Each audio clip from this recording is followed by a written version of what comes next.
hotel yang bintang 5 itu kemampuannya harus benar-benar bagus, karena dia membersihkan caranya gimana biar cepet, cara penataan kasurnya dan segala macam itu perlu pelatihan, karena itu skill ya, maksudnya nggak semua orang bisa. Oke lah kalau cuma sekedar nyapu atau ngepel bisa, tapi gimana caranya bisa bikin semuanya kamarnya itu jadi benar-benar bagus dan terasa nyaman kan, itu perlu latihan juga. Gimana cara spraynya yang bagus, maksudnya sesuai dengan layoutnya hotel itu, terus susunan macam-macamnya itu kan perlu untuk dilatih. Jadi rata-rata kalau perusahaan jasa pasti ada yang namanya pelatihan terlebih dahulu. Terus empati, kepedulian dan perhatian diberikan perusahaan kepada masing-masing pelanggannya. Itu tadi, kalau ada yang butuh pertolongan harus dibantu secepat mungkin. Terus berwujud atau tangible, penampakan fasilitas fisik, peralatan dan personel. Lah ini kalau jasa itu kan sifatnya nggak berwujud kan. Nah, hal apa yang bisa benda apa atau barang apa yang bisa menyimbolkan jasa yang kita berikan, berwujud atau tangible. Fisiknya kayak misalnya tadi kalau di rumah sakit wujudnya ya ada dokternya, atau wujud pelayanan diberikan misalnya ada prosesnya tadi, alurnya, print outnya, itu termasuk penampakan fasilitas fisiknya. Atau ruang tunggunya, ruang tunggu itu juga bentuk wujud dari jasa. Udah, kegiatan belajar 2 ada yang mau ditanyakan?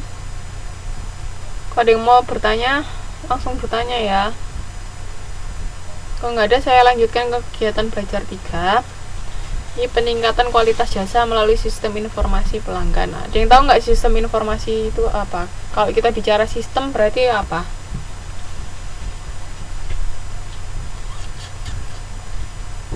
Ada yang tahu? Kemarin kan belajar sistem informasi akuntansi. Ya, kok ini sistem informasi pelanggan. Apa kira-kira?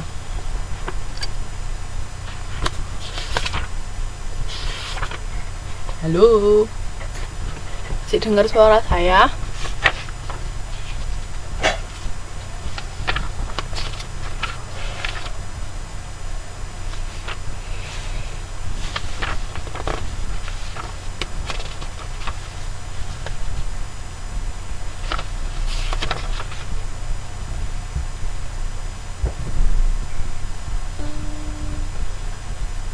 Halo, gimana?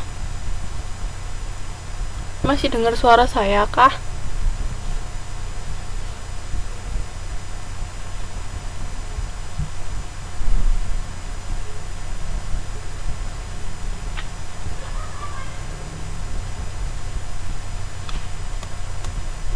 Kalau nggak ada lanjut ya. Ini dengar suara saya nggak?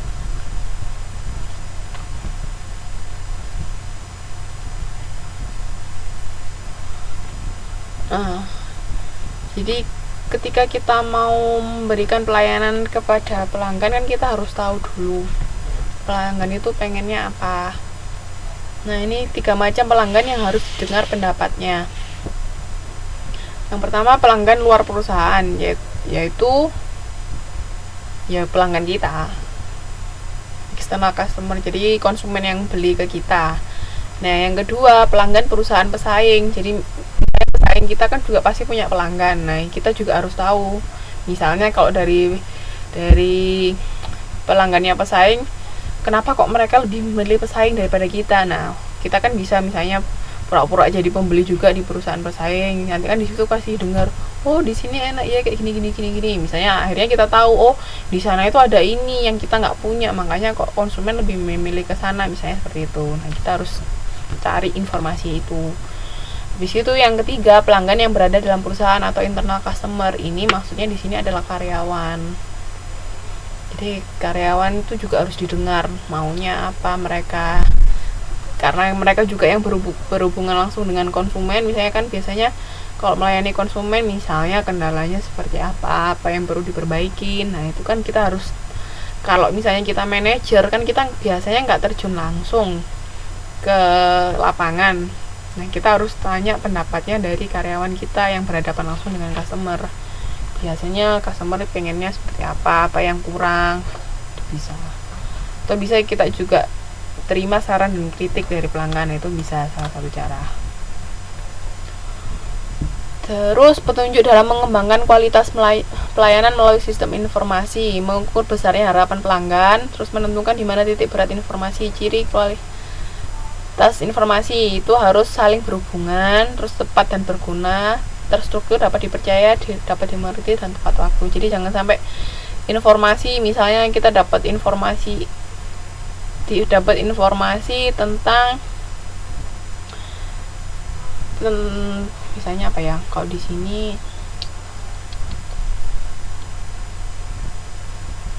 sini makanan itu ada yang berdasarkan musim nggak sih? Nggak ya kayaknya ya.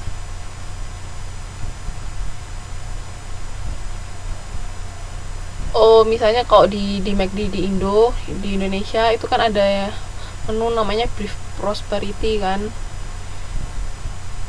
Nah, kalau itu di situ itu kan biasanya menu itu datang keluar waktu mendekati Imlek. Nah, misalnya pesaing itu pengen itu kan penjualannya kan termasuk bagus. Pesaing juga pengen itu, tapi ternyata tahunya mereka telat. Mereka mengeluarkan setelah ada event Imlek itu tadi misalnya. Itu kan nggak tepat waktu.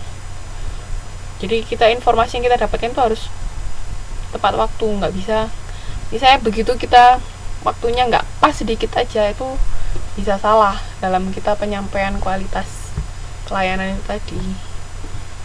Oke, itu hati-hati. Jadi ini ciri kualitas informasi yang baik.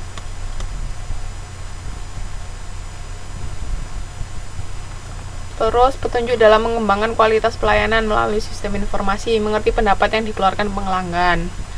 Jadi kita perlu melakukan istilahnya penelitian. Jadi kira-kira misalnya melalui interview atau Bapak Ibu suka nggak makan di sini, atau puas nggak, apa yang kurang kira-kira. Nah, itu dengan yang pasti kita tanya juga harus ramah, nggak boleh yang jutek atau gimana. Karena kalau kita bisa tanya ramah, itu kan pelanggan masih mau jawab dengan senang hati. Oke, kita harus mendengarkan itu pendapatnya. Terus data kuantitatif juga, misalnya dilihat dari pembelian kita bulan ini misalnya mencapai 50.000 NTD, tapi kok bulan lalu padahal kita bisa mencapai 150.000 NTD, berarti kan pembelian kita merosot kan. Nah, kenapa kok seperti itu? Nah, kita harus cari alasannya. Jadi intinya kita harus menghimpun informasi sebanyak mungkin supaya bisa kualitas yang pelayanan kita yang kita berikan bisa bagus. Terus mengumpulkan kinerja pelayanan dan output sama menjangkau seluruh pegawai. Jadi intinya kita harus mendengarkan semua masukan dari semua pihak. Nah, indikator untuk mengetahui efektivitas sistem informasi, bila mana mendengar dan memperhatikan pendapat pelanggan sudah menjadi suatu kebiasaan. Nah, itu harus. Jangan sampai, pokoknya intinya kita harus mendengarkan. Jangan sampai kita nggak mau tahu apa keinginan pelanggan. Misalnya pelanggan nggak suka, misalnya pelanggan di Indonesia nggak suka babi, tapi kita jual babi terus. Nah, apa coba? Jadi kan lama-lamanya nggak ada yang mau beli di situ kan. Terus ketika manajer tidak lagi menemukan sistem informasi yang mengatakan bahwa keputusan untuk melakukan investasi dalam bidang pelayanan tidak relevan dengan perusahaan. Sama ketika pegawai berkeinginan untuk segera memberikan layanan yang dapat memberikan kemajuan. Dan ketika seluruh pegawai menyadari tingkat prioritas dalam meningkatkan pelayanan, itu efektivitas dari sistem informasi. Oke.